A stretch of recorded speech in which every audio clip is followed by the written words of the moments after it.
macro variables. So first things first, I'd like to discuss why working capital. With the help of working capital management, companies are expected to have liquid resources in hand to remain in business and to elevate their profitability. Ensuring that liquid cash in hand suffices is a vital point in running a business, since the availability of such resources can determine the ability of a company to pay its suppliers and customer employees.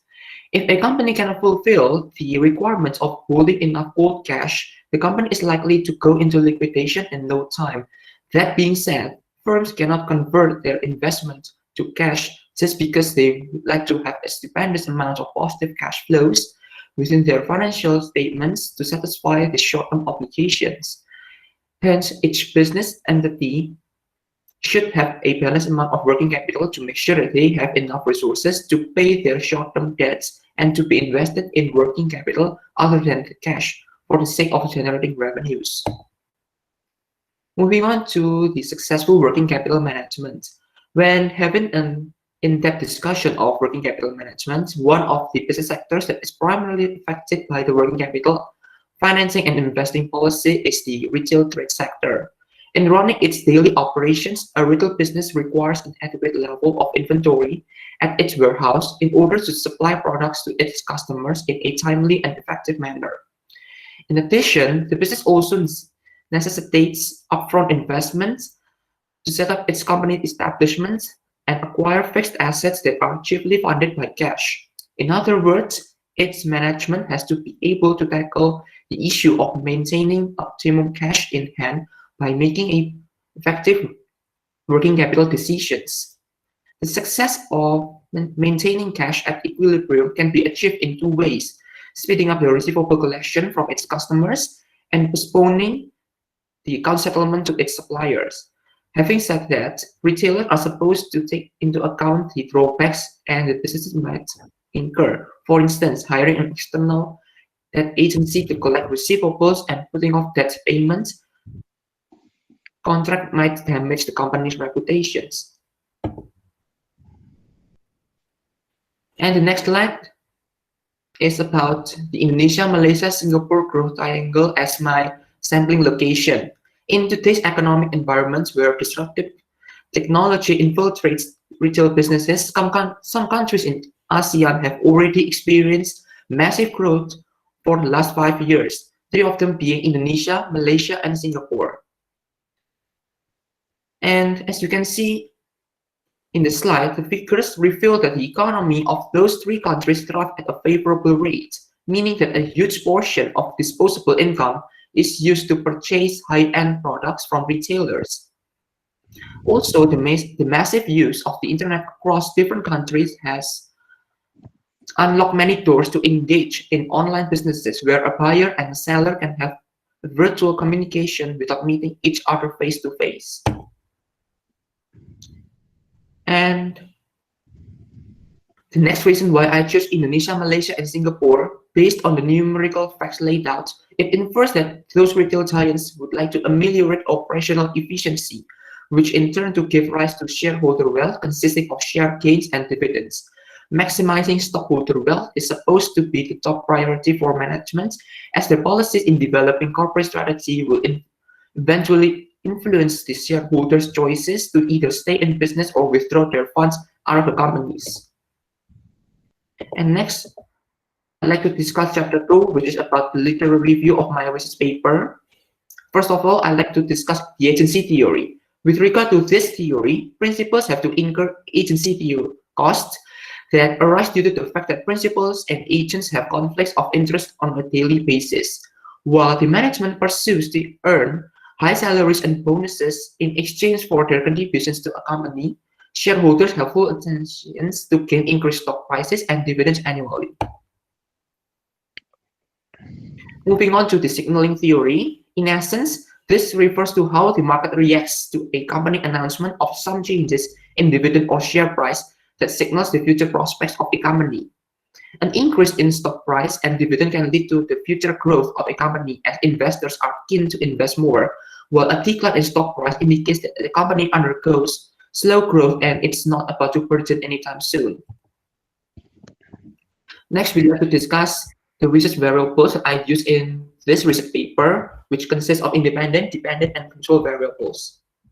The independent variables that I like to use in this research are accounts payable turnover period, accounts receivable turnover period, and inventory turnover period. Well, the dependent variables that I like to use is the stock return.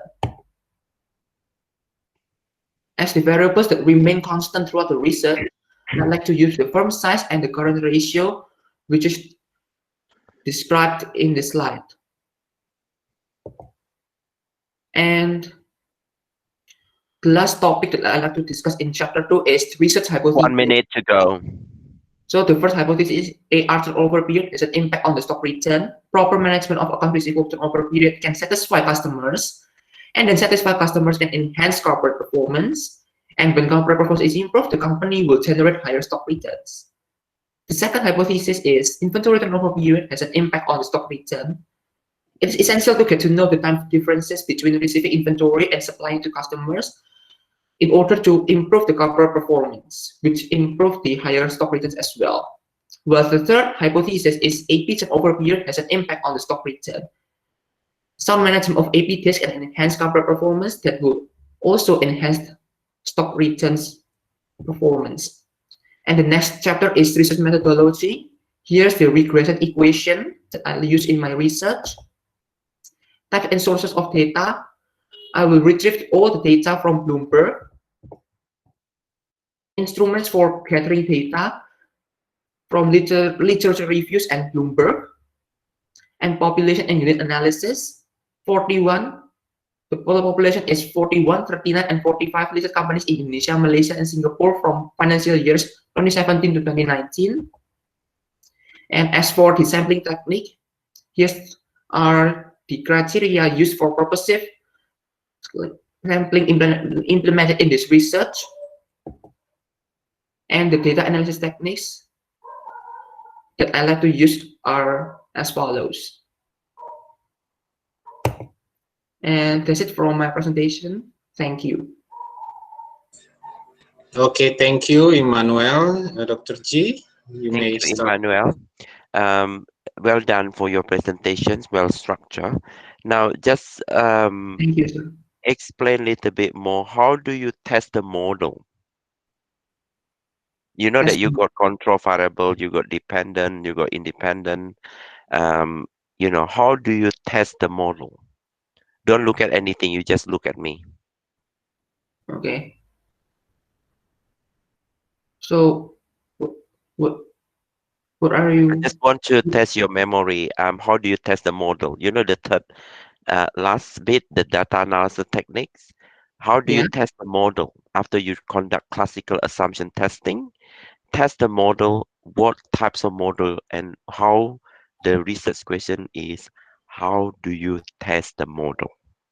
Oh, so how to test the model? Okay. Yes, So I'd like to use determinant coefficient or R yes, squared, yes, and I like to use F test yes. and T test. What is that? F test and T test. So what is it for? Okay. What is the So purpose of F test? the purpose of F test, I think it is used to examine the relationship between the independent and dependent variables. Okay, spot Yeah. on. Thank you. And the purposive sampling is a one of the domain sampling technique of, just give me two words. What is that? You just said that purposive sampling for the three countries, and with I think it's at 45, whatever you call, each country, they have companies there, Yeah. and purposive sampling. So what is the group of the purposive sampling? You know that when you learn the research method class, Oh, so yeah. you chose the purposive sampling. What is the group of the purposive sampling there? Purposive sampling. If you attend day 2 or day 3 class, in my class I mentioned in the slide, Yeah. they they couple things of the sampling techniques. I think So it's Non-probability sampling, sir. Spot on. Thank you very much. Thank you, Pak Joshua. Okay. Okay, thank you, Dr. G. Thank you, Richard. You may stop share the screen. Let's go to the Thank you. next presenter.